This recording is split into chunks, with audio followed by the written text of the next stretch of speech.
A very very warm welcome to all of you. आप सभी का बहुत बहुत स्वागत है।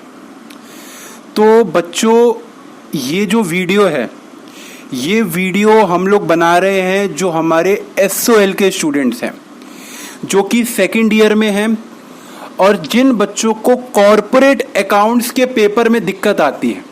अब जब कॉरपोरेट अकाउंट्स का नाम आता है तो बच्चों के मन में ना घबराहट शुरू हो जाती है कि कॉरपोरेट अकाउंट का पेपर कैसे होगा भाई, ये तो बड़ा दिक्कत वाला पेपर है, इसको कैसे निकाले बीकॉम से, तो बस ये निकल जाए तो बस सब निकल जाएगा। तो मैं आपको आज आश्वासन देता हूं कि कॉरपोरेट अकाउंट से इजी पेपर पूरे बीकॉम में कोई नहीं है। हम लोग आपके लिए, जो आपके 10 इयर्स होते हैं, क्योंकि आपको ना एक अंदाजा लग गया होगा कि बीकॉम, क्योंकि आप सेकेंड ईयर में हैं, बीकॉम में जो क्वेश्चन हमारा DU पूछता है वो रिपीटेटिव आते हैं। अब जब मैं कहता हूँ रिपीटेटिव, तो इसका मतलब अगर आपने 10 ईयर अच्छे से समझ के कर रखी है तो आपको पास होने में ना ज़्यादा दिक्कत नहीं आती। तो इसका मतलब अगर हमने 10 ईयर रट के नहीं कह रहा, समझ के अच्छे से अनुभव करके प्रैक्टिस करके जम के कर ली, तो हमें पास होने से कोई नहीं रोक सकता, अच्छे नंबर लाने से भी कोई नहीं रोक सकता। तो हम लोग आपके साथ यहाँ पे कॉरपोरेट अकाउंट के 10 ईयर अच्छे से डिस्कस करेंगे। आज हमारी पहली क्लास है, तो मैं 2019 का एग्जाम आपके साथ डिस्कस कर रहा हूं। आपको क्या करना है, मेरा मनोबल तब बढ़ेगा जब आप लोग वीडियो को लाइक एंड कमेंट करेंगे, क्योंकि इससे मुझे लगेगा कि बच्चे पढ़ रहे हैं। क्योंकि अगर बच्चे इंटरेस्टेड हैं तभी एक टीचर का मन करता है उनको पढ़ाने का। अगर बच्चे ही सबके सब नालायक होंगे तो अंदर से फील भी नहीं आती वो। तो आपको ज्यादा से ज्यादा लाइक और कमेंट करके एक मनोबल बढ़ाना है मेरा, और जब मेरा मनोबल बढ़ेगा तो मैं आपके लिए ना और अच्छे से और बेहतर तरीके से वीडियो बनाने का प्रयास करूंगा। तो अब हम ज्यादा टाइम ना वेस्ट करते, अब हमने क्वेश्चन पेपर के ऊपर आते हैं। आप सभी को पता है कि आपका जो पेपर है मेरे दोस्त, वो 75 मार्क्स का आता है, और आपका जो पेपर है 75 मार्क्स का, हर क्वेश्चन आता है 15 नंबर का। तो इसका मतलब आपके पास आते हैं टोटल 5 क्वेश्चन, जो कि 15 नंबर के होते हैं, तो 75 बैठ जाता है। 5 आपको पेपर में क्वेश्चन करने हैं, ठीक है, लेकिन हर क्वेश्चन के साथ एक ऑप्शन भी होता है। तो टोटल मिला के अगर मैं बात करूं तो 10 क्वेश्चन आएंगे, जिसमें से आपको 5 करने पड़ेंगे। मैं 2019 के पेपर का आपके साथ डिस्कशन करने चल रहा हूं।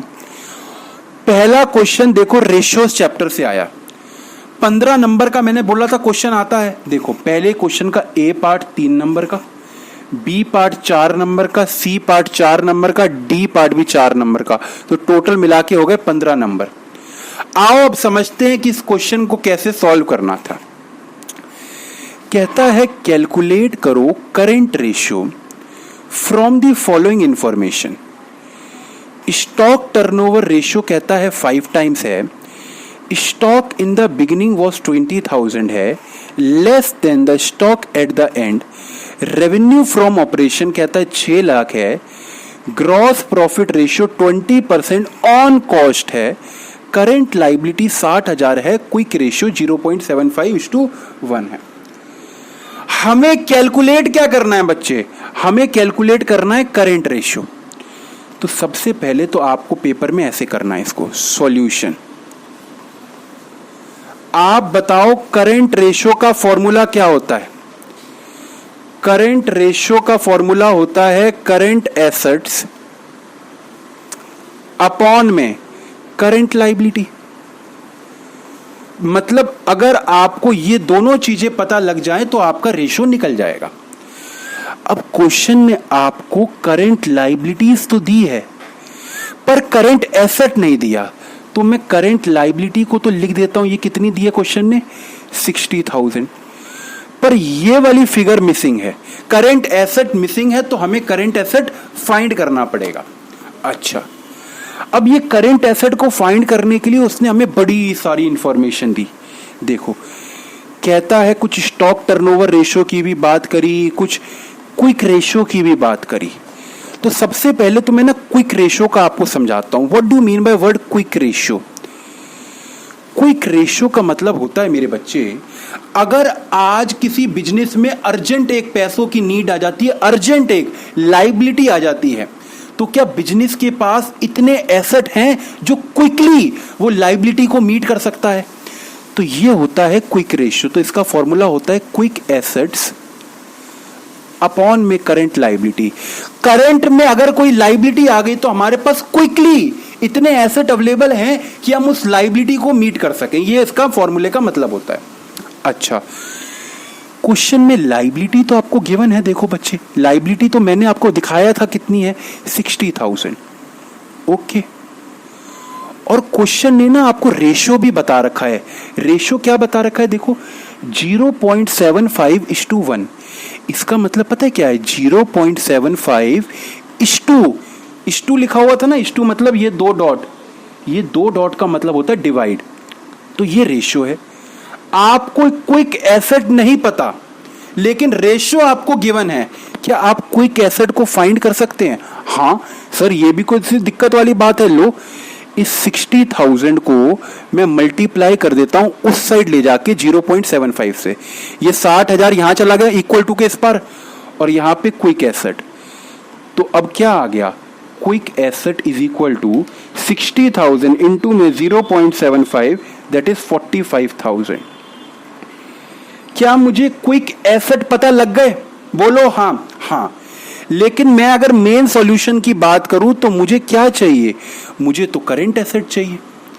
तो मुझे तो अभी क्विक एसेट पता लगे हैं और करंट एसेट तो पता नहीं लगे। अब देखो, आपको मैं एक बात बताऊं, करंट एसेट और क्विक एसेट में क्या फर्क होता है?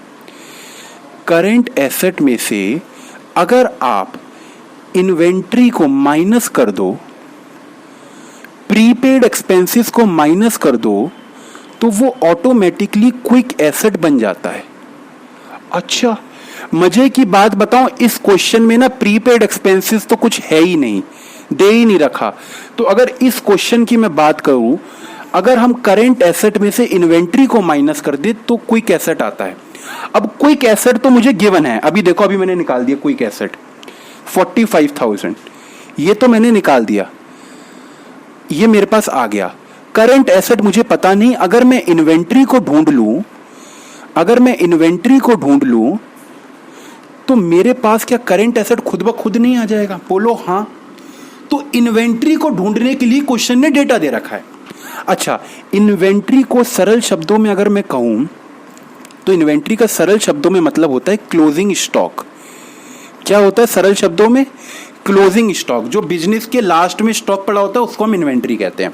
ठीक है, हम लोग को अब क्या फाइंड करना है? इन्वेंट्री फाइंड करनी है।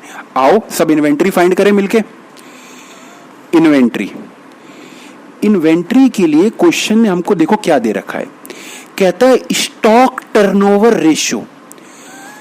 स्टॉक टर्नओवर रेशियो, सबसे पहले तो आप मुझे एक बात बताओ, what do you mean by stock turnover ratio? Stock turnover ratio का मतलब होता है हमारा माल कितनी दफा बिकता है, कितनी स्पीड में बिकता है माल। स्टॉक टर्नओवर रेशियो, आप मेरी बात समझ रहे हैं? तो क्वेश्चन ने स्टॉक टर्नओवर रेशियो का फॉर्मूला पहले मैं आपको लिखवा देता हूं। इसका फॉर्मूला होता है कॉस्ट ऑफ गुड सोल्ड। जो आपने माल बेचा उसकी लागत कितनी थी, डिवाइडेड बाय एवरेज आपके पास कितना माल रहता है। ये फॉर्मूले से आप स्टॉक टर्नओवर रेशियो निकाल लेते हो। अब स्टॉक टर्नओवर रेशियो क्वेश्चन ने बताया 5 टाइम्स है। 5 टाइम्स का मतलब होता है 5/1 और डिवाइडेड बाय COGS अपॉन में एवरेज इन्वेंट्री।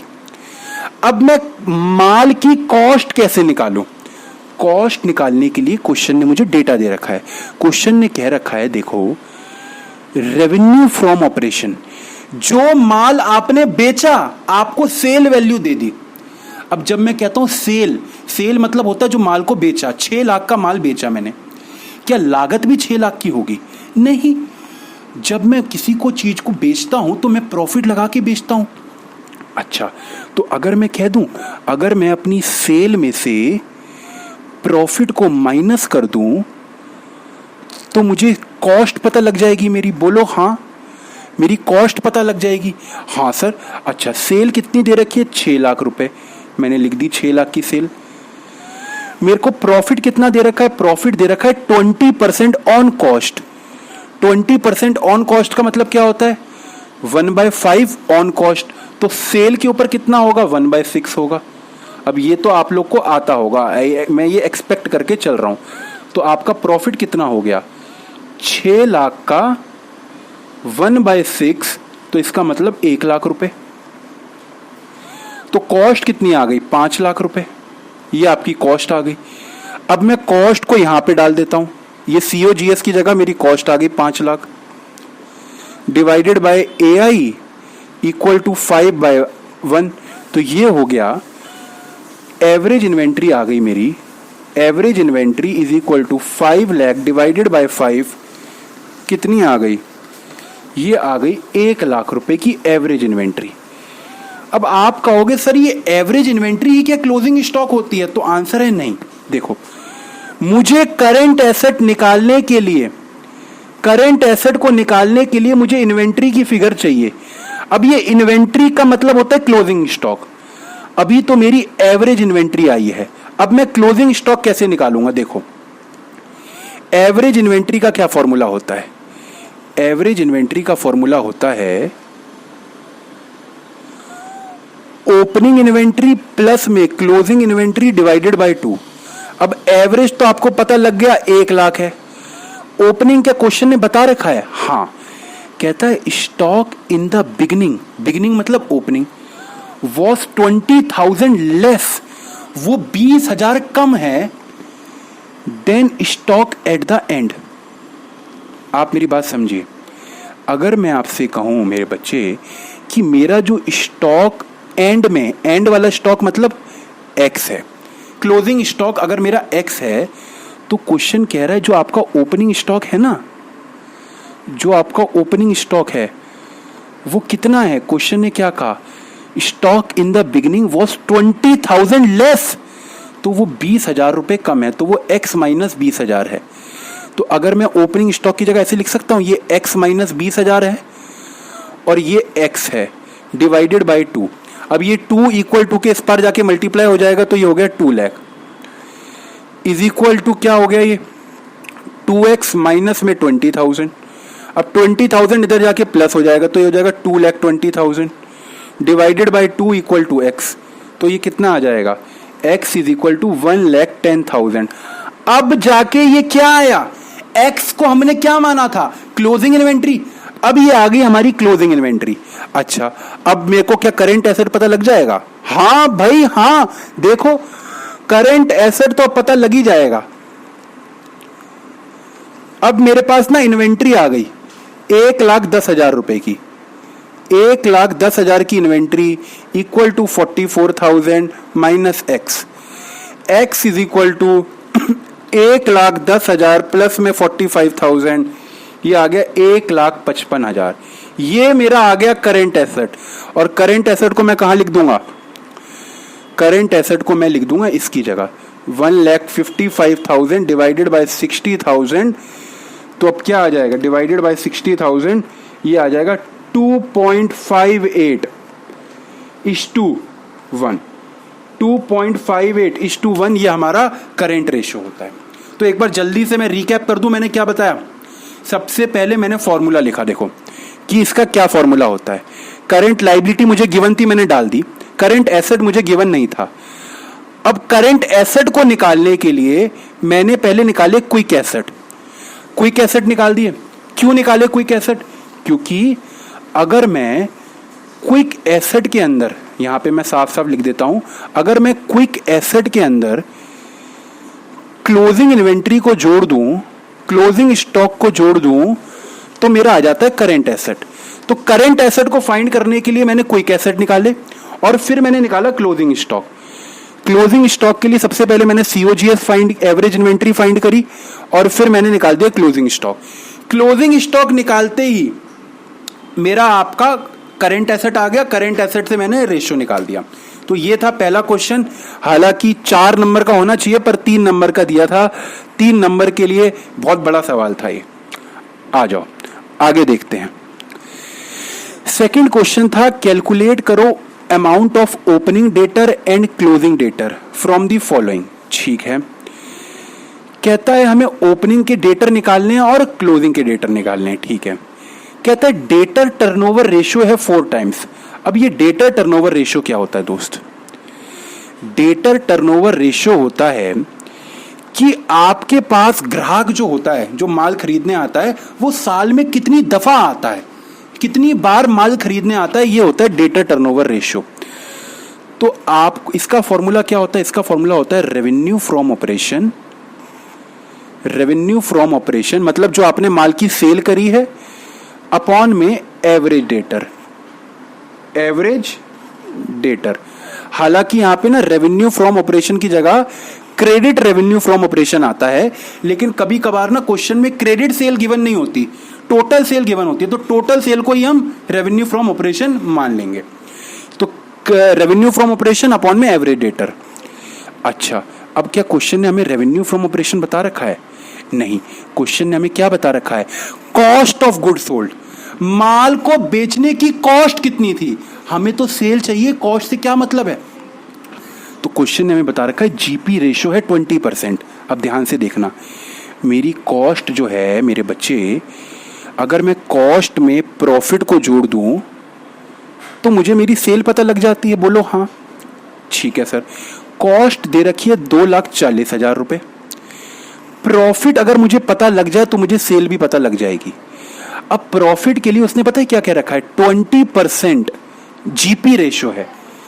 अब जीपी रेशियो पता है कैसे निकलता था? याद करो class 12th, gross profit divided by sales. तो ये 20% जो है ना, ये सेल के ऊपर है। तो 20% सेल का मतलब होता है 1/5 ऑफ सेल। तो कॉस्ट का कितना होगा? कॉस्ट का हो जाता है 1/4। तो अगर मैं 20,40,000 इंटू में 1/4 करूं तो मेरा प्रॉफिट आ जाएगा। 2,40,000 इंटू में 1/4 करूंगा तो मेरा प्रॉफिट आ जाएगा। तो 2,40,000 डिवाइडेड बाय 4 इक्वल टू 60,000। ये मेरा दोस्त प्रॉफिट आ गया। ये मेरा प्रॉफिट आ गया। अब जब मुझे प्रॉफिट पता लग गया तो क्या आप सेल वैल्यू बता दोगे? बिल्कुल। 2,40,000 मेरी लागत थी प्लस 60,000 का प्रॉफिट, तो 3 लाख की सेल हो गई मेरी। 3 लाख की सेल हो गई। अब देखो क्या करना है, मेरे को मेरी सेल पता लग गई 3 लाख की। डेटर टर्नओवर रेशियो तो क्वेश्चन नहीं बता दिया था कितना है, देखो 4 टाइम्स। तो इसको हम कैसे लिख सकते हैं? क्या मैं लिख सकता हूं इसको 4/1? 4 टाइम्स का मतलब 4/1। एवरेज डेटर क्या मुझे बता दोगे? एवरेज डेटर मुझे बता दोगे? हाँ, 4 इंटू में average debtor is equal to 3 lakh. Average debtor is equal to 3 lakh divided by 4। कितना आएगा average debtor? 3 lakh divided by 4, 75,000 मेरा आ गया एवरेज डेटर। अब सर आपने एवरेज डेटर क्यों निकाले हैं? क्योंकि मुझे क्या निकालना है? ओपनिंग डेटर और क्लोजिंग डेटर। तो यहीं से निकल जाएंगे वो। एवरेज डेटर का फॉर्मूला होता है opening debtor plus closing debtor divided by 2। तो ये तो मैंने अभी निकाल दिया 75,000। अब ओपनिंग डेटर के बारे में कुछ बोल रखा है, कहता है क्लोजिंग डेटर जो है वो 20,000 रुपए ज्यादा है बिगिनिंग के डेटर से। अच्छा, अगर मैं कहूं बिगिनिंग के डेटर मतलब ओपनिंग x है तो क्लोजिंग वाले 20,000 ज्यादा हैं, तो ये x प्लस 20,000 हो गए डिवाइडेड बाय 2। अब ये 2 को इस पार ले जाके क्या हो जाएगा? ये मल्टीप्लाई हो जाएगा, 1,50,000 बन गया इक्वल टू x प्लस 20,000। तो ये हो गया हमारा, ये 20,000 इधर जाके माइनस हो जाएगा, ये हो गया 1,30,000 इक्वल टू 2x। तो ये क्या हो जाएगा? 1,30,000 डिवाइडेड बाय 2, 65,000 मेरा आ गया x। अब x क्या था? x तो ओपनिंग डेटर था, तो ओपनिंग डेटर आ गया 65,000। ओपनिंग डेटर आ गया 65,000 और क्लोजिंग डेटर आ गया 65,000 प्लस में 20,000, क्योंकि वो 20,000 ज्यादा है तो वो हो गया 85,000। क्लियर है ना? ये 20,000 मोड था। हालांकि ये क्वेश्चन 4 नंबर का दिया और पिछला वाला 3 का दिया, बल्कि ये तो आसान था, पिछले वाले को 4 का करना चाहिए था, इसको 3 का। चलो खैर कोई बात नहीं। अच्छा, तीसरा कहता है कैलकुलेट करो return on investment from the following information. अब देखना मेरे दोस्त क्या होता है। देखो, एक बिजनेस के अंदर बड़े सारे लोग पैसा लगाते हैं। कंपनी की बात करूं, देखो शेयर होल्डर्स होते हैं कंपनी के। आज रिलायंस इंडस्ट्री लिमिटेड के बड़े सारे स्टेक होल्डर्स हैं। बैंक वालों ने भी पैसा लगा रखा है। कुछ एजेंसीज होती हैं, वो लोग भी कंपनी में पैसा लगाती हैं। कुछ शेयर होल्डर्स होते हैं, हम लोग जैसे रिटेल इन्वेस्टर्स, वो लोग भी कंपनी में इन्वेस्ट करते हैं। तो ये जो होता है ना, एक कंपनी के अंदर बड़े सारे लोग इन्वेस्ट करते हैं। एंजल इन्वेस्टर्स होते हैं बड़े सारे लोग। जब ये इन्वेस्ट करेंगे तो क्या इन्वेस्ट क्यों करेंगे? इनको क्या मजे आते हैं इन्वेस्ट करने से? इनकी सीधी सीधी बात है, कोई बंदा धंधे में पैसे क्यों लगाता? ताकि 2 पैसे कमाई हो मेरी। सीधी सीधी बात है ना। कल को मैं पैसा लगा रहा हूँ, रिलायंस के शेयर खरीद रहा हूँ, क्यों लगा रहा हूँ? मुझे क्या करना भाई, अंबानी को पैसे देके मेरा कोई चाचा का लड़का लग रहा है क्या? वो मेरे को 2 पैसे कमाने हैं, तभी तो मैं लगा रहा हूँ। सीधी सीधी बात है। अच्छा, अब मेरे को बात बताओ, ये रिटर्न ऑन इन्वेस्टमेंट क्या होता है? देखो, कंपनियां होती हैं, कंपनियां सबसे पहले कमाती हैं नेट प्रॉफिट। ध्यान से देखना मेरे बच्चे, कंपनियां प्रॉफिट कमाती हैं, ठीक है? इसको मैं कहता हूं net profit before interest and tax. मतलब कि कंपनियों ने प्रॉफिट कमाया, अभी तक इंटरेस्ट नहीं दिया और टैक्स भी नहीं दिया। भाई, कंपनियों का सही प्रॉफिट तो तब पता लगेगा ना जब कंपनियों के सारे खर्चे माइनस हो जाएंगे। ये वो वाला प्रॉफिट आता है सबसे पहले जब कंपनी ने ना इंटरेस्ट भरा है ना टैक्स। इस प्रॉफिट में से कंपनियां सबसे पहले, पता है, जिनसे लोन ले रखा होता है उनको पहले ब्याज भरती है। सबसे पहले तो उधारी का ब्याज जाता है। सीधी सीधी बात है। जब कंपनियां ब्याज दे देती हैं, फिर कंपनी के पास जो प्रॉफिट आता है, इस प्रॉफिट को हम कहते हैं नेट प्रॉफिट बिफोर टैक्स। मतलब ये वाले प्रॉफिट में से ब्याज तो हमने दे दिया, ये प्रॉफिट में से कुछ सरकार को जाएगा, कुछ मालिकों का पैसा है। क्या बात क्लियर? सबसे पहले कंपनी ने प्रॉफिट कमाया, उसमें से ना ब्याज दिया ना टैक्स दिया। फिर फर्स्ट स्टेप में क्या किया? ब्याज दिया। ब्याज देने के बाद ये प्रॉफिट आया बिफोर टैक्स। अब देखो क्या होगा। अब इस पैसे में से सरकार आ जाएगी। सरकार कहेगी मुझे टैक्स दो, तो हम सरकार को टैक्स दे देंगे। ठीक है, आप लोग 1 सेकंड रुको, मैं ना इसको चार्जिंग पे लगा दूं ताकि कल को दिक्कत ना करे। 1 सेकंड रुको।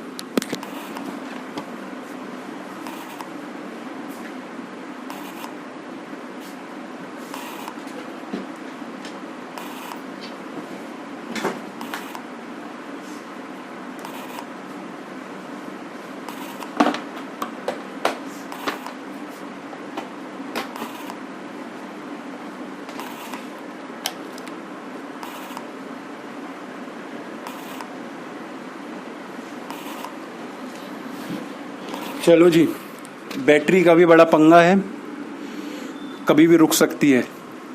ठीक है, तो हम लोग इस पैसे में सरकार को टैक्स दे देते हैं। स्टेप पूरा समझना।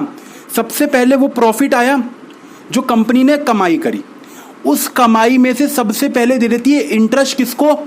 अगर बैंक से लोन लिया है। फिर जो प्रॉफिट आता उसमें से सबसे पहले टैक्स भरा जाता है। सरकार कहती है मुझे टैक्स दो। फिर ये प्रॉफिट आता है नेट प्रॉफिट आफ्टर टैक्स। ये टैक्स कटने के बाद का प्रॉफिट होता है। ये शेयर होल्डर्स को डिविडेंड डिस्ट्रीब्यूट होता है। मुझे बात बताओ, कंपनी ने कमाई कितनी करी? कमाई से मेरा मतलब होता है, मतलब बाहर वालों को माल बेच के कितना कमाया, तो वो होता है ये कमाई करी कंपनी ने। ये होती है कंपनी की अर्निंग। ये कंपनी की अर्निंग है। अर्निंग में से फिर इंटरेस्ट गया, टैक्स गया, वो फलाने फलाने की बातें हैं। कंपनी ने असल में कमाई कितनी करी, वो जो पैसे लगाए थे लोगों ने, उस पैसे के बदले कंपनी ने कितना प्रॉफिट जनरेट करके दिया, तो वो होता है net profit before interest and tax. ये कंपनी ने कमाई करी, ठीक है। अब देखना मेरे दोस्त, अगर कोई आपसे कहे कि रिटर्न ऑन इन्वेस्टमेंट निकालो, तो सबसे पहले मुझे बात बताओ, रिटर्न ऑन इन्वेस्टमेंट का क्या फॉर्मूला होता है? रिटर्न ऑन इन्वेस्टमेंट का फॉर्मूला होता है कंपनी का net profit before interest and tax divided by जो कंपनी ने प्रॉफिट कमाया, इंटरेस्ट और टैक्स देने से पहले का प्रॉफिट, ये कंपनी ने असली कमाई करी है, डिवाइडेड बाय कितने लोगों का इसमें पैसा फंसा हुआ था, कैपिटल एम्प्लॉयड। कैपिटल एम्प्लॉयड, कितने पैसे पे ये रिटर्न कमाया, यही तो होता है। कंपनी के पास कितनी इन्वेस्टमेंट लगी हुई थी, उस पे कंपनी ने कितना रिटर्न कमाया, ये होती है रिटर्न ऑन इन्वेस्टमेंट। ठीक है जी, बहुत बढ़िया वाली बात है। अच्छा, अब देखो, हमें क्वेश्चन ना ध्यान से देखना, क्वेश्चन ने क्या बताया। क्वेश्चन ने कहा है net profit after tax, tax काटने के बाद का प्रॉफिट क्वेश्चन ने बताया। बताओ ये क्या मेरी इन्वेस्टमेंट पे रिटर्न ये होती है क्या? The answer is no. Investment पे रिटर्न क्या होती है? Net profit before interest and before tax, वो होती है। ये तो आफ्टर टैक्स दे दिया, तो ये इसको हमें पहले ना बिफोर इंटरेस्ट और टैक्स बनाना पड़ता है। ठीक है, कंपनी ने कहा कि हमने ना डिबेंचर से पैसे उठा रखे हैं, बताओ डिबेंचर वालों को इंटरेस्ट देना पड़ता है? The answer is yes. ये इनकम टैक्स का रेट है, ये कंपनी की फिक्स एसेट की बुक वैल्यू है, ये करेंट एसेट है, ये करेंट लाइबिलिटीज है। ठीक है जी, आओ कैसे क्वेश्चन को सॉल्व करना है, ध्यान से देखो। सबसे पहले तो आप मुझे एक बात बताओ, कंपनी के ना क्वेश्चन में बोला है कि फिक्स एसेट है, देखो ध्यान से देखना, 20 लाख रुपए के। देखो क्या लिखा है, फिक्स एसेट है 20 लाख रुपए के। मैंने कहा बहुत अच्छी बात है, 20 लाख को मैंने यहां लिख दिया, करेक्ट है। कहता है कंपनी के जो करेंट एसेट हैं वो है 15 लाख के। मैंने कहा ये तो और भी अच्छी बात है, 15 लाख के हैं, तो इसका मतलब कंपनी के टोटल एसेट कितने होंगे? 35 लाख। कहता है कंपनी की करेंट लाइबिलिटीज है 7 लाख रुपए, लाइबिलिटीज है कंपनी की 7 लाख रुपए।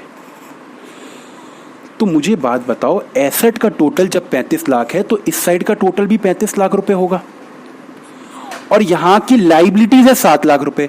बाकी बैलेंस क्या होता है? बैलेंस होता है कैपिटल एम्प्लॉयड। लाइबिलिटी साइड बताओ बच्चे, क्या कैपिटल आता था? बोलो जल्दी, क्या कैपिटल आता था? तो ये है कैपिटल एम्प्लॉयड। अब जब मैं कहता हूं कैपिटल एम्प्लॉयड तो it includes equity plus debt. अच्छा, तो ये कितना आएगा?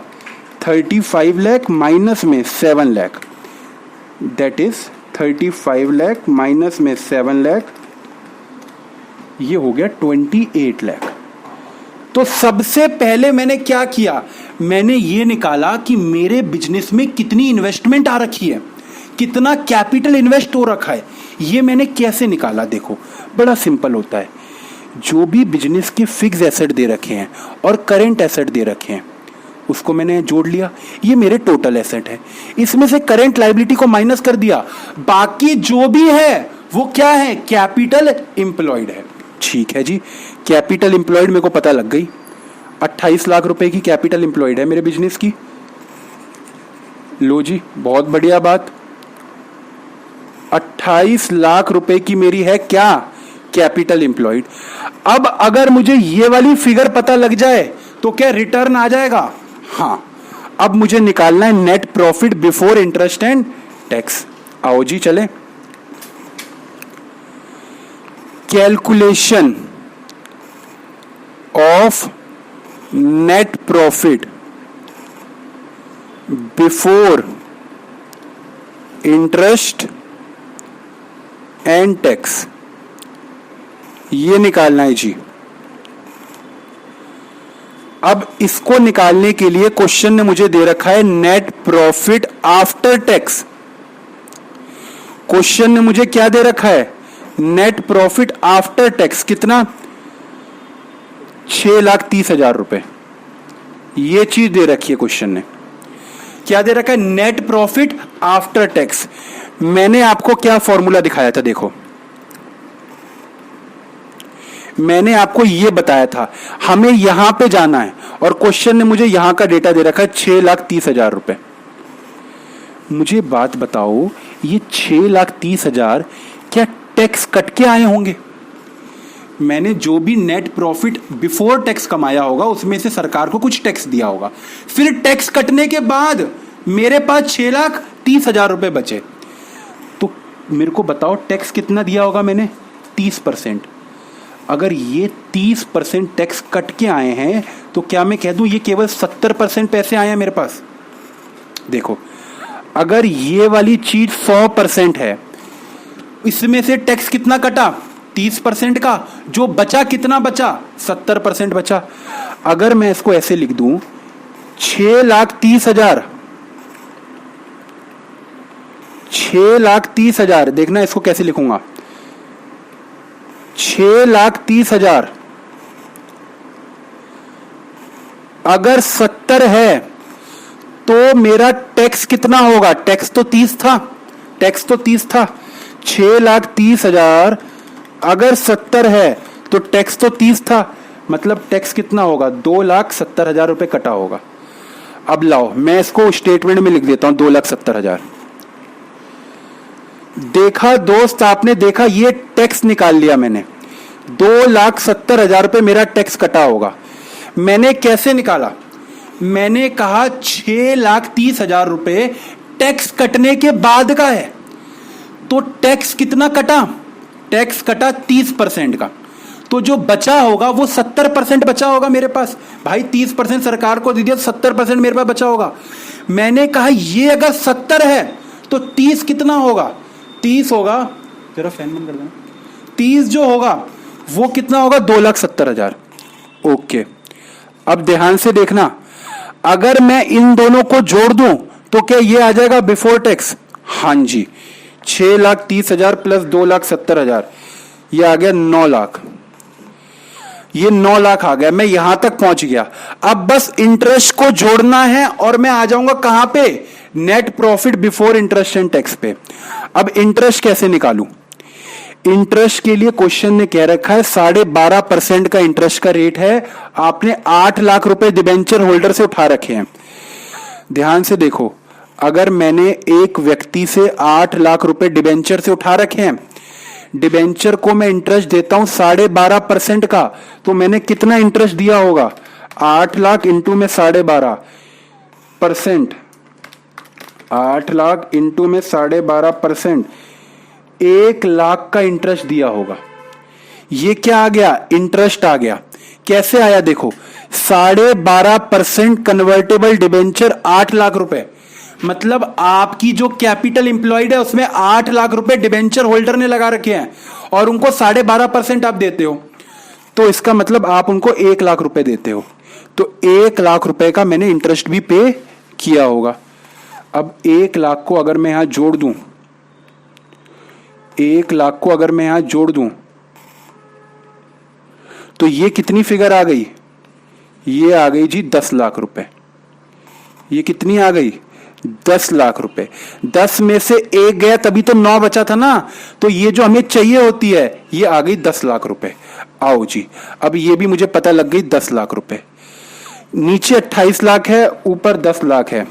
Can you tell me the return, 10 lakh divided by 28 lakh into में 100 इज इक्वल टू 35.71%। रिटर्न हमेशा परसेंटेज में लिखनी है पेपर के अंदर, परसेंटेज में ही होता है। रिटर्न का मतलब ही क्या होता है, परसेंटेज। चलो जी, बेहद ही आसान क्वेश्चन था, इसको भी सॉल्व कर दिया। 4 नंबर का सवाल था, आ जाओ डी पार्ट पे। कहता है डेट इक्विटी रेशियो है 2:1। मैं इसको यहां पे लिख देता हूं, डेट इक्विटी रेशियो। क्या फॉर्मूला होता है भाई, जल्दी से बताना क्या फॉर्मूला होता है। डेट अपॉन में इक्विटी, बहुत ही बढ़िया। ये फॉर्मूला है और इसका डेट इक्विटी रेशियो है 2:1। ठीक है जी। क्वेश्चन कह रहा है giving reason whether the ratio will increase और डिक्रीज और not alter in following cases. मतलब बेसिकली क्वेश्चन ये कह रहा है हम आपको कुछ केसेस बताएंगे, आपको हमें ये बताना है कि रेशियो बढ़ेगा, कम होगा कि कोई चेंज नहीं होगा इन केसेस में। अच्छा, जब भी ऐसा क्वेश्चन आए ना तो ये जो डेट आपने लिया है 2:1, अज्यूम कर लो कोई भी फिगर, अज्यूम कर लो कि डेट होगा 2 लाख रुपए और इक्विटी कितना होगा 1 लाख रुपए। ये मैंने अज्यूम कर लिया, आप कोई भी चीज अज्यूम कर सकते हो लेकिन रेशियो के हिसाब से अज्यूम करना। पहला केस देखते हैं। पहले केस में कहता है डिवेंचर रिडीम्ड हो गए 50,000 के। जब डिवेंचर रिडीम्ड हो जाएंगे तो मुझे बात बताओ, ऊपर आता है डेट, नीचे आता है इक्विटी। अगर डिवेंचर रिडीम्ड हो जाएंगे तो डिवेंचर 50,000 के रिडीम्ड हो गए तो ऊपर अब हो गया 1.5 लाख, नीचे इक्विटी पे कोई भी फर्क नहीं पड़ा तो क्या होगा, रेशियो विल डिक्रीज, रेशियो कम हो जाएगा। अब रेशियो क्या हो गया 1.5:1। पहले क्या क्वेश्चन ने दे रखा है 2:1। तो अगर आपने 50,000 की पेमेंट कर दी तो रेशियो हो जाएगा 1.5:1। इसका मतलब रेशियो डिक्रीज हो जाएगा। तो पहले का आंसर क्या है कि रेशियो भाई साहब डिक्रीज हो जाएगा। ठीक है। कहता है payment of dividend already declared. Dividend पहले से ही जो डिक्लेयर्ड हो रखा था, मतलब पहले से ही प्रपोज डिविडेंड बैलेंस शीट में आ रहा है। जब भी डिविडेंड डिक्लेयर्ड हो जाता है तो इससे ना इक्विटी को फर्क पड़ता है ना डिविडेंड को, डिबेंचर्स को फर्क पड़ता है। तो इस केस में हमेशा नो चेंज, क्योंकि डिविडेंड ऑलरेडी डिक्लेयर्ड हो रखा है। लेकिन अगर कल को क्वेश्चन आ जाता कि डिविडेंड डिक्लेयर्ड हुआ है, जब डिविडेंड डिक्लेयर्ड होता है तो इक्विटी कम होता है, क्योंकि वहां पे एंट्री हमें करनी पड़ती है reserve and surplus account debit to dividend payable या प्रपोज डिविडेंड। ठीक है। तो सेकंड के केस के अंदर नो चेंज आएगा। थर्ड देख लेते हैं। कहता है कन्वर्जन हो गया डिबेंचर इनटू इक्विटी। तो यहां से तो साफ पता लग रहा है कि डिबेंचर कम हो गए और इक्विटी बढ़ गए तो रेशियो विल डिक्रीज, रेशियो कम हो जाएगा, सीधी सीधी बात है। तो ये आपका पहला क्वेश्चन था जो कि था 15 मार्क्स का, मैंने आपके साथ डिस्कस कर लिया। ठीक है। इसके साथ कुछ थ्योरी का क्वेश्चन भी आया था। ये था what do you mean by ratio analysis. अब थ्योरी का क्वेश्चन मैं यहां पे नहीं करा रहा, ये आप लोग आराम से आपके पास जो भी होती है बुक SOL की, वहां से आप कर सकते हैं। ये 10 ईयर का 10 ईयर कह रहा हूं, ये क्वेश्चन पेपर में आया था 2019 के पेपर में, और 10 ईयर में भी होंगे इसके सॉल्यूशन। 10 ईयर भी तो आप लोग खरीद ही लेते हो ना, तो उसमें भी आपको मिल जाएंगे इसके सॉल्यूशन, कोई दिक्कत वाली बात नहीं है। अब देखो थ्योरी में क्या होता है ना, नंबर कट जाते हैं, लेकिन न्यूमेरिकल में तो कोई स्कोप ही नहीं एग्जामिनर के पास काटने का। तो अगर आपका रेशियो में कोई भी दिक्कत नहीं है ना तो न्यूमेरिकली कर दो दोस्त, क्योंकि वहां नंबर तो नहीं कटेंगे, यहां कोई भरोसा नहीं, नंबर भी काट सकता है एग्जामिनर। अच्छा, इसके बाद क्वेश्चन नंबर 2 जो आया, जो बच्चों को खतरनाक लगता है, एमेलगामेशन। एमेलगामेशन जो बच्चों को सबसे ज्यादा दिक्कत आती है SOL के बच्चों को। इस क्वेश्चन को हम बिल्कुल आराम से करेंगे क्योंकि मुझे पता है आपको इसमें बहुत दिक्कत आती है, बिल्कुल आराम से करेंगे। लेकिन ये मत समझना कि मैं यहाँ पे समझा रहा हूं, ये केवल जो मैं वीडियो बना रहा हूं इसका एक ही ऑब्जेक्टिव है कि हम आप तक SOL के फास्ट रिवीजन करा सकें और आंसर प्रोवाइड कर सकें, ताकि आप एकदम से रिकैप कर पाएं। तो अगर आपको प्रॉपर अंडरस्टैंडिंग के साथ समझना है तो आपको फिर तो लेक्चर बाय करने पड़ते हैं, तो आपको क्लासे कोचिंग लेनी पड़ेंगी। तो ये जो हम क्वेश्चन है, क्वेश्चन नंबर 2 के 2 पार्ट आए थे, एक एमेलगामेशन का होता है, एक रिकंस्ट्रक्शन का होता है। तो एमेलगामेशन में बच्चों को ज्यादा दिक्कत आती है, तो मैं वो वाला पार्ट करा रहा हूं, और नंबर भी एमेलगामेशन में बड़े अच्छे आ जाते हैं। तो एमेलगामेशन का ही क्वेश्चन प्रयास करें कि पेपर में आप कर पाएं। और मैं कुछ वीडियोस में रिकंस्ट्रक्शन का भी करा दूंगा ताकि आप में से जो भी अच्छा लगे वो आप कर सकें। तो ध्यान से देखना आप। बेहद ही आसान क्वेश्चन। एक बैलेंस शीट गिवन है जूली लिमिटेड की। जूली लिमिटेड की बैलेंस शीट गिवन है 31 मार्च 2010 की। ठीक है, बैलेंस शीट में देखो दे रखे हैं प्रेफरेंस शेयर कैपिटल 2 लाख रुपए की, इक्विटी शेयर कैपिटल 5 लाख रुपए की, डिबेंचर्स दे रखे हैं 2 लाख रुपए के, क्रेडिटर दे रखा है, लोन दे रखा है, अक्रूड इंटरेस्ट ऑन डिबेंचर दे रखा है। इसका क्या मतलब होता है? जल्दी बताओ क्या मतलब होता है इसका? मतलब कि डिबेंचर वालों को इंटरेस्ट देना था पर अभी तक दिया नहीं है। देना तो था, डेट आ गई है भाई साहब, डेट डिबेंचर होल्डर की आ गई है। तुम कहीं गलत वर्ड ना निकाल लो। डिबेंचर की डेट आ चुकी है पर अब तक उन्हें इंटरेस्ट नहीं दिया, तो ये तो लाइबिलिटी खड़ी हो गई। 30,000 रुपए की देना पड़ेगा अब। ठीक है जी। पेटेंट हैं 70,000 के, फ्री होल्ड प्रीमाइसिस बिल्डिंग होती है ये 2.5 लाख की, मशीनरी 1.35 की, स्टॉक 2 लाख का, डेटर 1.80 का, ये बैंक बैलेंस है, ये लॉस है। एसेट साइड जो पीएनएल लिखा होता है वो लॉस होता है। ठीक है, बाप रे बाप, ये देखो बच्चे हिल गए थे क्वेश्चन पढ़ के, लेकिन मजे की बात बताऊं, क्वेश्चन में कोई दम नहीं था। रद्दी क्वेश्चन था एकदम, कोई दम नहीं था, लेकिन बच्चे डर गए थे। ध्यान से पढ़ना आप। A new company Mili limited to be formed to take over the entire business of Julie limited. देखो ये एमेलगामेशन में होता क्या है मैं एक बार बता देता हूं। एक कोई पुरानी कंपनी होती है क्वेश्चन में, जैसे कि इस क्वेश्चन में दे रखी है जूली लिमिटेड, इसको खरीद लेता है कोई दूसरी कंपनी जिसका नाम दे रखा है आपको मिली लिमिटेड। एक दूसरी कंपनी इसको खरीद लेती है। अब मिली लिमिटेड इस कंपनी को कुछ पैसे भी देगी, पेमेंट करेगी। इस पेमेंट को हम कहते हैं परचेज कंसीडरेशन।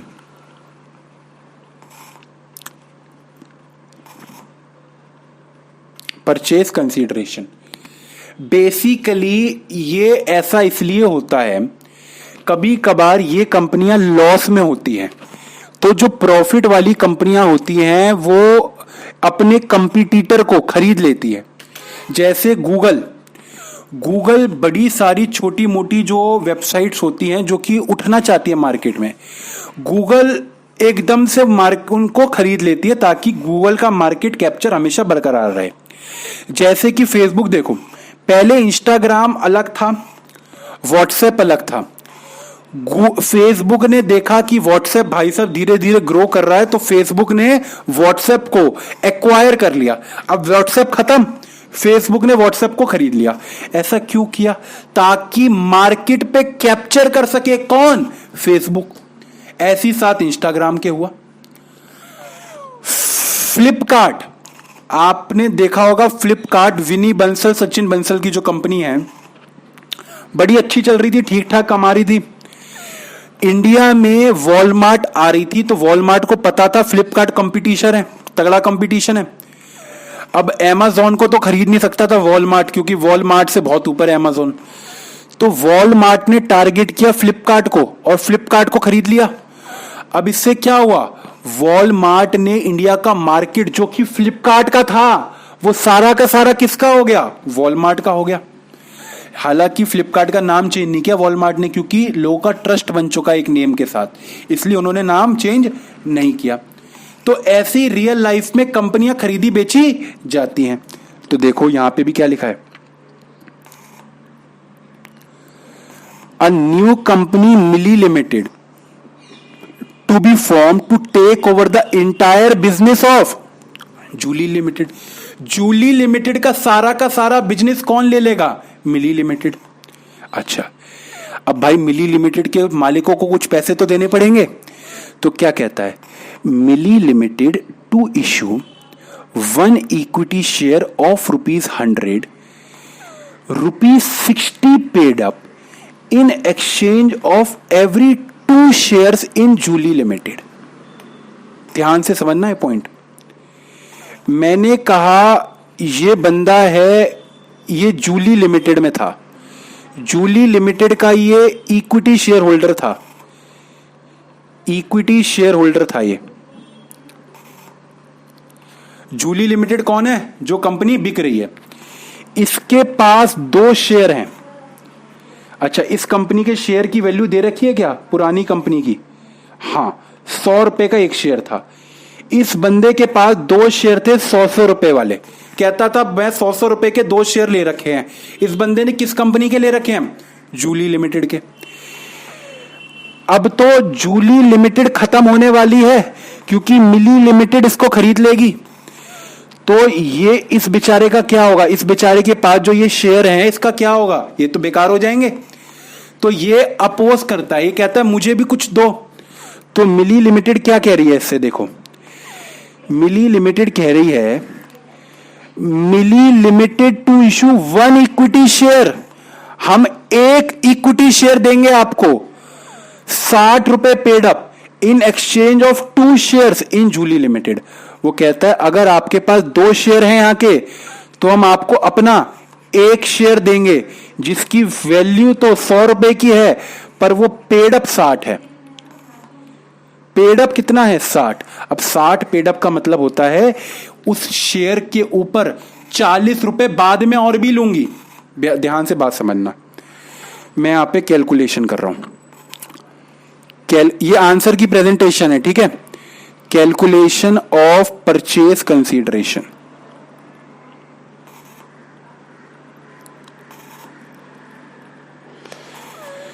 बेकार है यार, बेकार क्वेश्चन।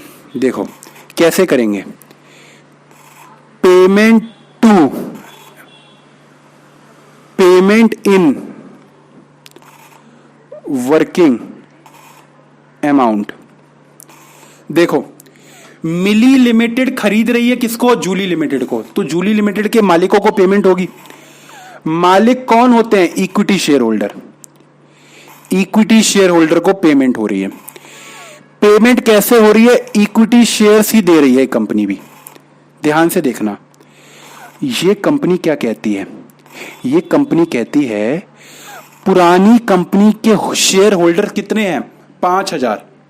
5000 शेयर होल्डर्स हैं पुरानी कंपनी के। 5000 शेयर होल्डर हैं। वो कहती है अगर तुम्हारे पास पुरानी कंपनी के 2 शेयर्स हैं तो हम आपको 1 शेयर देंगे। तो पुरानी कंपनी के 5000 टोटल शेयर्स हैं। अगर मैं कहूं ये 5000 शेयर 2 शेयर हैं तो नई कंपनी में कितना शेयर मिलेगा? 1 शेयर मिलेगा। सीधी सीधी बात है, पुरानी कंपनी में 5000 शेयर थे, नई वाली कंपनी कितने देगी? 2500 शेयर देगी। वो 2 के बदले अपना 1 देती है। तो 5000 डिवाइडेड बाय 2 तो 2500 शेयर देगी। और 1 शेयर कितने का देगी? 1 शेयर की वैल्यू कितनी है? 60 पेड अप। तो 60 से मल्टीप्लाई कर देंगे तो कितना पैसा दे रही है मिली लिमिटेड? 2500 इंटू में 60, ये आ गया 1.5 लाख रुपए। तो आपने देखा कि ये 1.5 लाख रुपए कैसे निकाला। देखो फिर से देखो, इक्विटी शेयर होल्डर होते हैं। कौन होते हैं इक्विटी शेयर होल्डर? जो कंपनी बिक रही है उसके मालिक, ठीक है। उनको पैसे मिलेंगे, ठीक है। उनको अगर उनके पास 2 शेयर हैं तो नई कंपनी 1 शेयर देती है। उनके पास 5000 शेयर्स हैं। क्वेश्चन ने लिख रखा है, देखो 5000 शेयर्स, 5000 इक्विटी शेयर। उनके पास 5000 शेयर है तो नई कंपनी कितने देगी? 2500 शेयर्स, आधे देती है। अब 2500 शेयर देगी, 1 शेयर की वैल्यू है 60 रुपए, तो टोटल कितने पैसे दिए? 1.5 लाख रुपए। सेम प्रेफरेंस शेयर होल्डर को भी पैसे दे रही है। देखो कहती है, देखो प्रेफरेंस शेयर होल्डर को 15 प्रेफरेंस शेयर देंगे 10 रुपए वाले in exchange of 2 preference share in Julie limited. अब क्या कह रही है, आपके पास अगर 2 शेयर्स हैं तो नई कंपनी आपको कितने दे रही है, 15 शेयर्स दे रही है। अगर आपके पास 2 शेयर है पुरानी कंपनी के तो नई कंपनी कितने देने को राजी है, 15। देखो, preference share holder to get 15 preference share, 15 share मिल रहे हैं 10 रुपए वाले in exchange of 2 preference share of Julie limited. तो मुझे बात बताओ, प्रेफरेंस शेयर होल्डर को प्रेफरेंस शेयर में पेमेंट हो रही है, देखना ध्यान से देखना। अगर आपके पास वो कहता है 2 शेयर्स हैं, वैसे तो 2000 शेयर्स हैं उस कंपनी में, अगर 2 शेयर्स हैं तो वो कहता है 10 शेयर देंगे, तो टोटल 15 शेयर देंगे।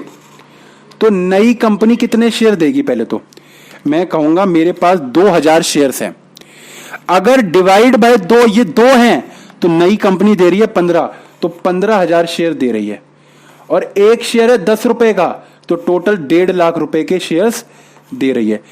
टोटल नई कंपनी कितने पैसे दे रही है, 3 लाख रुपए। 1.5 लाख इक्विटी शेयर्स के शेयर दे रही है, 1.5 लाख प्रेफरेंस शेयर को शेयर दे रही है। ठीक है जी, अब क्या करना है, ये हो गया।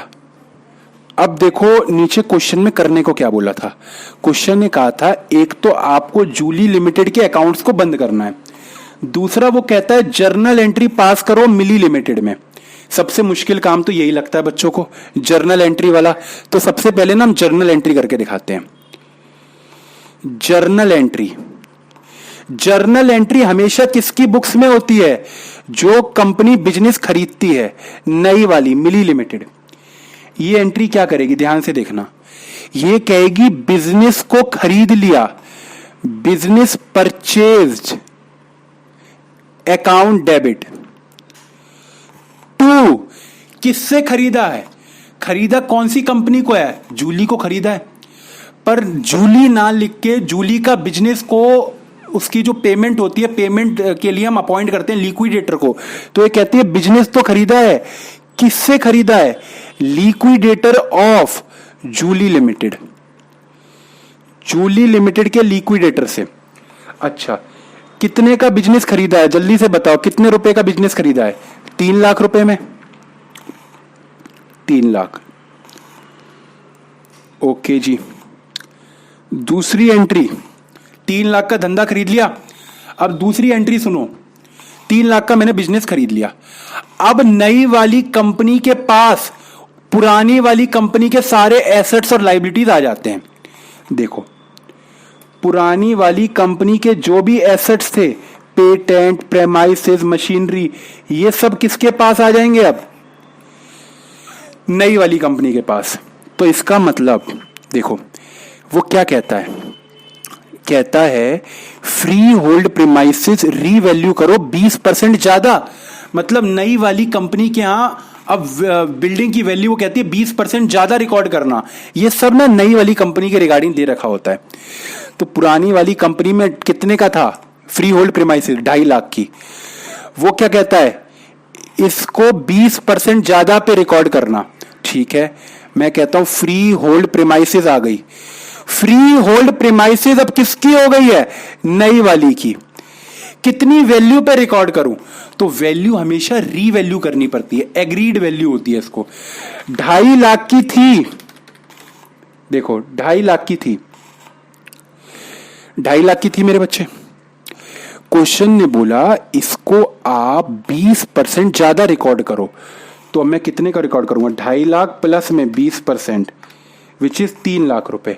इसको मैं 3 लाख पे रिकॉर्ड करूंगा। ठीक है, अब इसको देखो, वो कहता है मशीनरी को 90,000 पे रिकॉर्ड करो। मैंने कहा ओके, क्वेश्चन ने ही बता दिया मशीनरी को 90,000 पे रिकॉर्ड करो।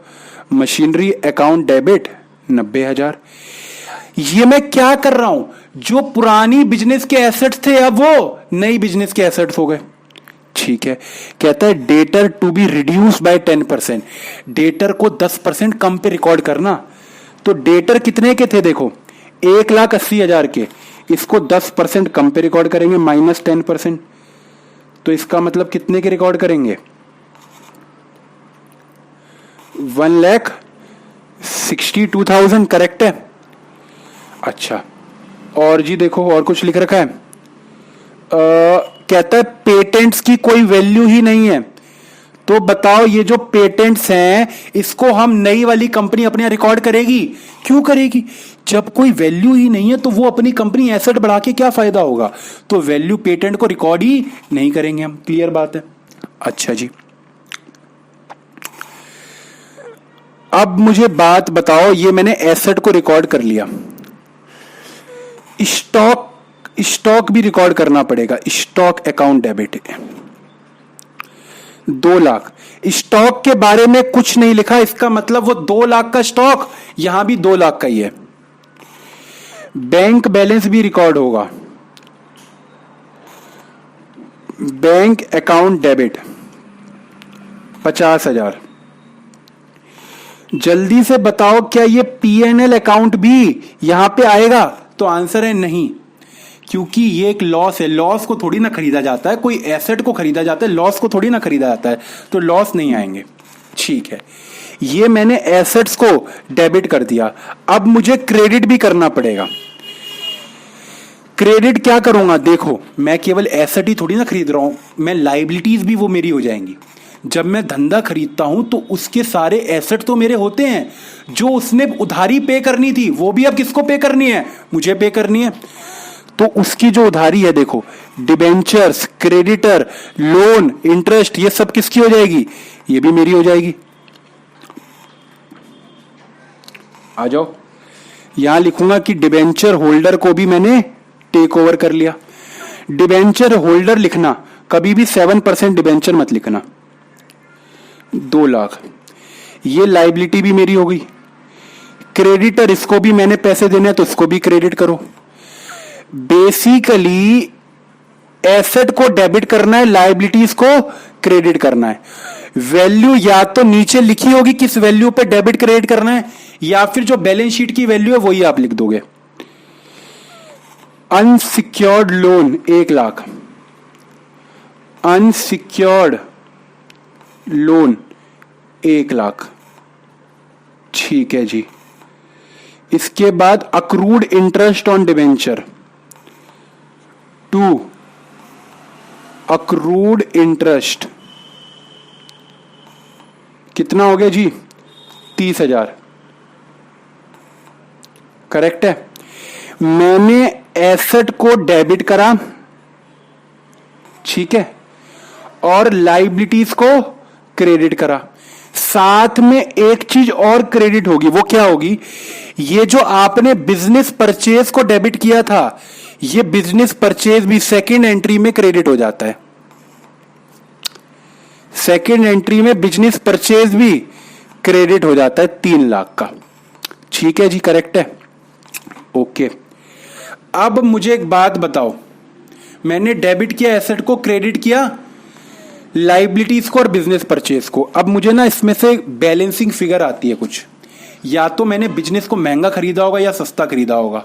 ये मुझे कैसे पता लगता है? ध्यान से देखना, सारे एसेट का टोटल जोड़ लो, 3 लाख प्लस 90,000 प्लस 1,62,000 प्लस 2,50,000, 8,02,000 हो रहा है। और लाइबिलिटीज को जोड़ना, 3,50,000 प्लस 1,30,000 प्लस 3 लाख, ये आ रहा है 7,80,000। आपने एसेट को खरीदा 8,02,000 के एसेट ले लिए, लेकिन लाइबिलिटीज कितने की ली? 7,80,000 की। तो इसका मतलब आपने बिजनेस को मुनाफे पे खरीदा है। आपने बिजनेस को मुनाफे पे खरीदा है, इसका यह मतलब होता है। क्या आपको मेरे बच्चे बात क्लियर हो रही है कि नहीं हो रही है? जल्दी से बताना, क्या बात क्लियर हो रही है कि नहीं हो रही है? हम लोग कोई चीज लिखना भूल गए शायद।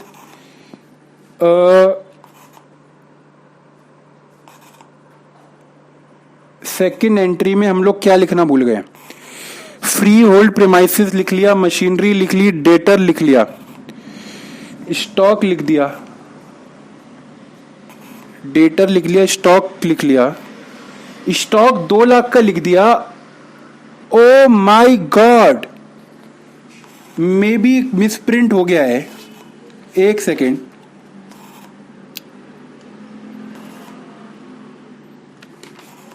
स्टॉक के ऊपर कोई एडजस्टमेंट दे रखी है क्या?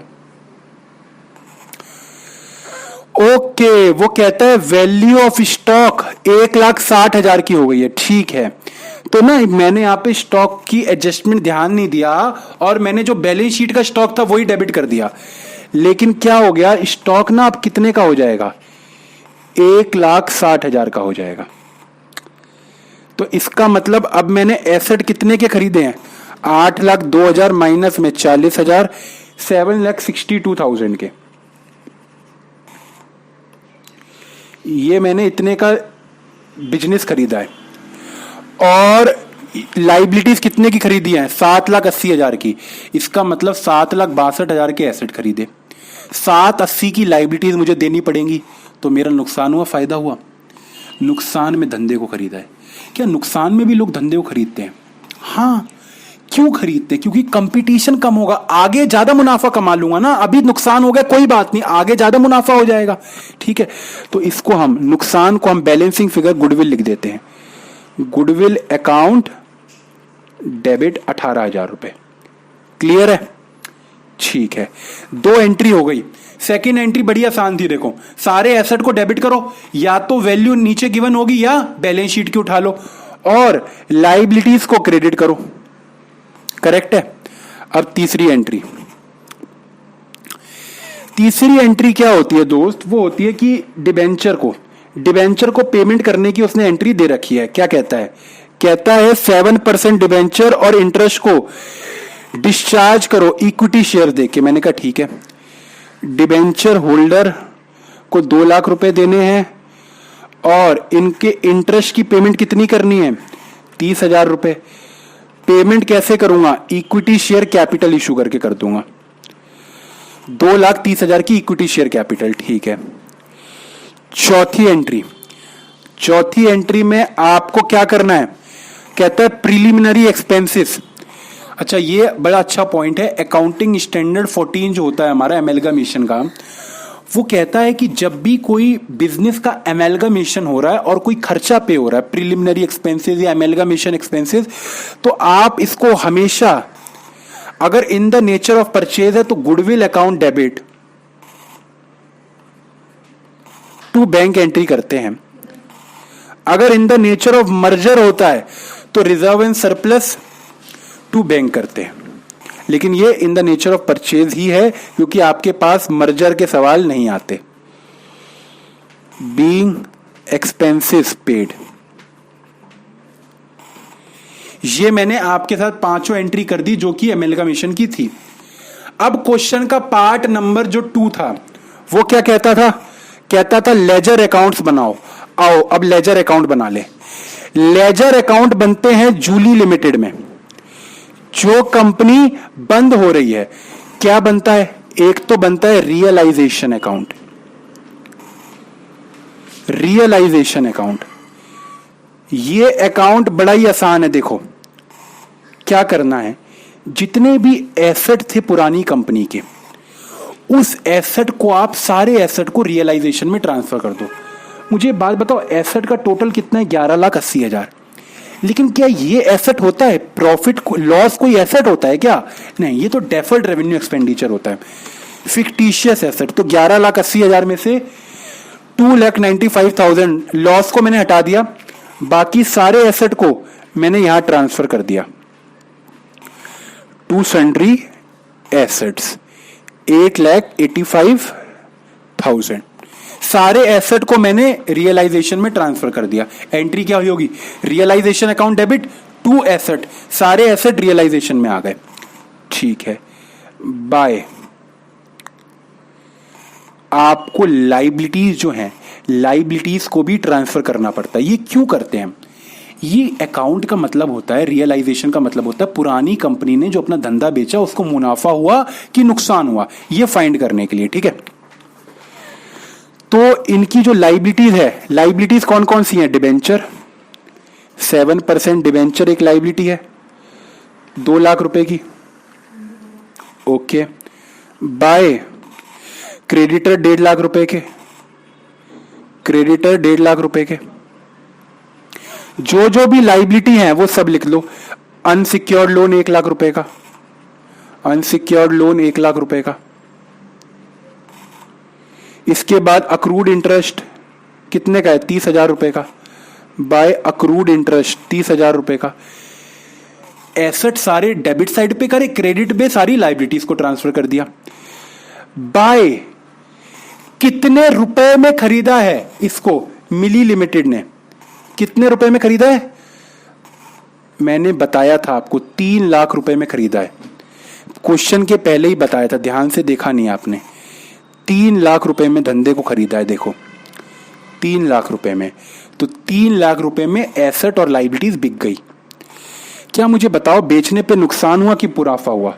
तो क्रेडिट साइड का टोटल लगा लेते हैं।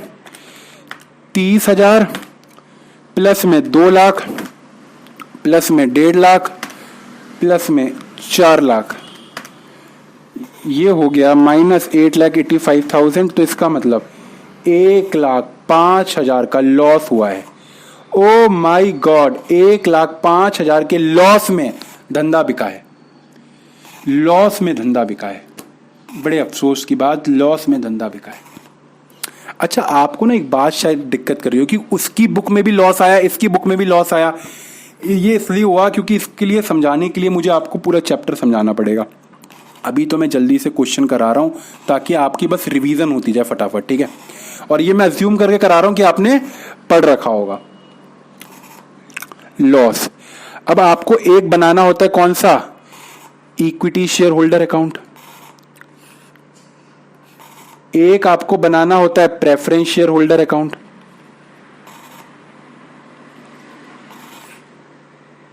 ठीक है जी।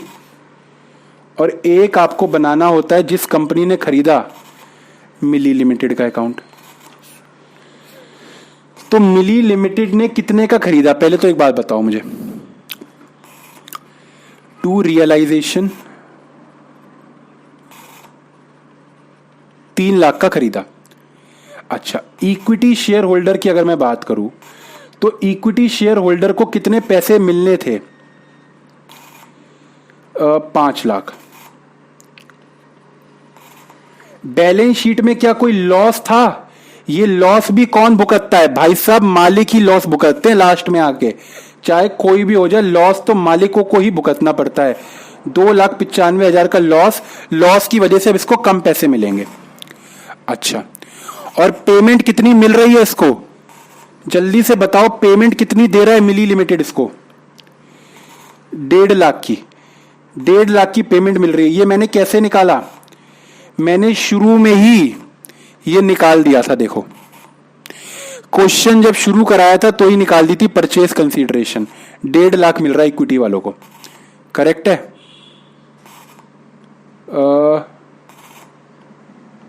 ये आ जाओ, 1.5 लाख रुपए। कितने का नुकसान हो रहा है? तो नुकसान मुझे तो 55,000 का दिख रहा है। एक बार फिर कैलकुलेट कर लेते हैं। -5 लाख, 55,000 का नुकसान टू रियलाइजेशन। अकाउंट बंद, टैली हो गया, टैली हो गया अकाउंट। ठीक है। सिमिलरली प्रेफरेंस शेयर होल्डर का भी देख लो, कितने पैसे मिलने थे? 2 लाख। ठीक है, 2 लाख मिलने थे। टू कितने मिले? मिली लिमिटेड ने कितने दिए? 1.5 लाख, पहले ही बता दिया था। टू अब क्या आएगा? कितने का नुकसान हुआ? रियलाइजेशन लॉस 50,000 का। क्लियर हो गया ना? 55,000 का इक्विटी शेयर को, इसको 50,000 का, टोटल 1,05,000 का हमने पहले ही दिखा दिया था। 2 लाख, अकाउंट बंद। क्लियर है? इसके बाद मिली लिमिटेड ने पेमेंट कैसे कैसे करी? इक्विटी शेयर होल्डर को करी 1.5 लाख की और प्रेफरेंस वालों को करी 1.5 लाख की। कोई भी दिक्कत इसके अंदर नहीं है। तो ये हमने आपके साथ आज 2 क्वेश्चन करे, क्वेश्चन नंबर 1 और 2, 30 मार्क्स का हमने पार्ट आपके साथ डिस्कस किया। अब अगर आपको और भी ऐसी ही वीडियोस चाहिए तो आपको क्या काम है? हम आपके लिए एफर्ट कर रहे हैं तो आपका भी कर्तव्य बनता है कि इसको लाइक, शेयर और कमेंट करना है। इससे मोराल बढ़ेगा और भी पूरे के पूरे 10 ईयर खत्म करा दूंगा, वादा है मेरा। लेकिन आपको भी अपना साथ पूरा का पूरा निभाना पड़ेगा। 10 ईयर मेरी जिम्मेदारी है पूरे का पूरा। अगर मुझे आपका रिस्पॉन्स अच्छा लगा, पूरा का पूरा 10 ईयर मेरी तरफ से आपको गिफ्ट